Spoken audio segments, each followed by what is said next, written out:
আজকেও ইকোনমিক্স স্টাডির পক্ষ থেকে সবাইকে স্বাগতম।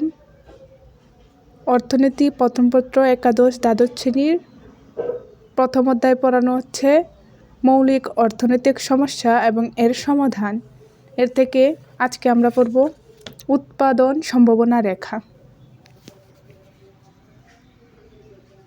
উৎপাদন সম্ভাবনা রেখা হলো এমন একটি রেখা যার বিভিন্ন বিন্দুতে নির্দিষ্ট পরিমাণ সম্পদ ও চলতি প্রযুক্তির সাপেক্ষে দুটি উৎপন্ন দ্রব্যের সম্ভাব্য বিভিন্ন সংমিশ্রণ নির্দেশ করা হয়। উৎপাদন সম্ভাবনা রেখাকে পিপিসি রেখা বলা হয়। পিপিসি এর পূর্ণরূপ কি? Production possibility curve. একটি উৎপাদন সম্ভাবনা রেখার তিনটি বিন্দু থাকে।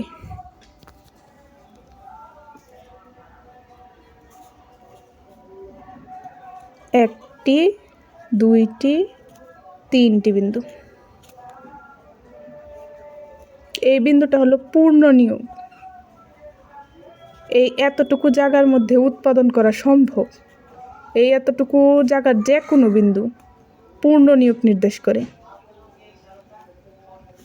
আর এটা হলো গিয়া অপূর্ণ নিয়োগ, অর্থাৎ তোমার জমি আছে এতটুকু, তুমি ধান লাগাতে পারো সবটুকু জমিতে, কিন্তু তুমি যদি এতটুকু জমি শুধু ধান লাগিয়ে, তাহলে তো এই জায়গাটা পড়ে থাকে।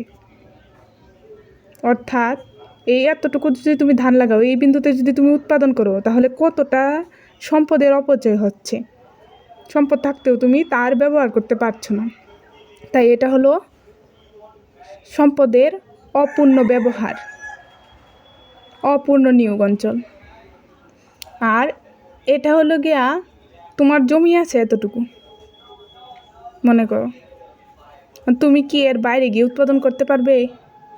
অদক্ষ, এখানে উৎপাদন করা সম্ভবই না, কারণ তোমার জমি আছে এতটুকু। মনে করো তুমি এটার ভিতরে ধান ফলাও, গম ফলাও বা যে কোনো জিনিস ফলাও, এটার ভিতরে ফলাতে হবে, কারণ তোমার জমি আছে এতটুকু।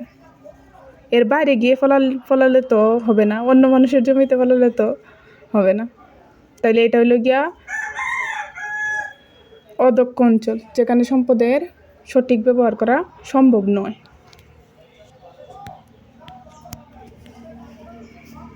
আমরা একটা উৎপাদন সম্ভাবনা রেখা আঁকি। যখনই তুমি পড়বে অর্থনীতির চিত্রগুলো, তখন এঁকে এঁকে পড়বে, তাহলে মনে থাকে বেশি। তা একটা সূচি প্রস্তুত করেছি, উৎপাদন সম্ভাবনা সূচি। সম্ভাবনা নিয়েছি এ, বি, সি, ডি, ই। আর ধানের উৎপাদন, 0 একক ধানে 15 একক গম উৎপাদন হয় একটি জমিতে। আর 1 একক ধান উৎপাদন করলে 14 একক গম উৎপাদন হয়। 2 একক ধান উৎপাদন করলে 12 একক গম উৎপাদন হয়। 3 একক ধান উৎপাদন করলে 9 একক গম উৎপাদন হয়। 4 একক ধান উৎপাদন করলে 5 একক গম উৎপাদন হয়। আর 5 একক ধান উৎপাদন করলে গম উৎপাদন 0 হয়ে যায়। তো প্রথমেই আমাদেরকে একটি লম্ব অক্ষ নিতে হবে, এরপরে আমাদেরকে একটি ভূমি অক্ষ নিতে হবে।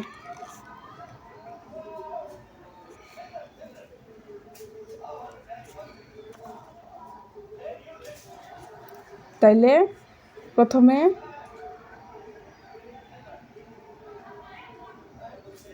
ভূমি অক্ষে ধরলাম ধান,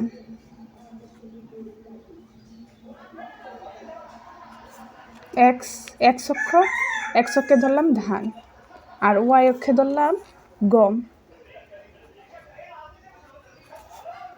তো ধান উৎপাদন কি? 0, 1, 2, 3, 4, 5, এগুলো আমরা এই দিকে নেব।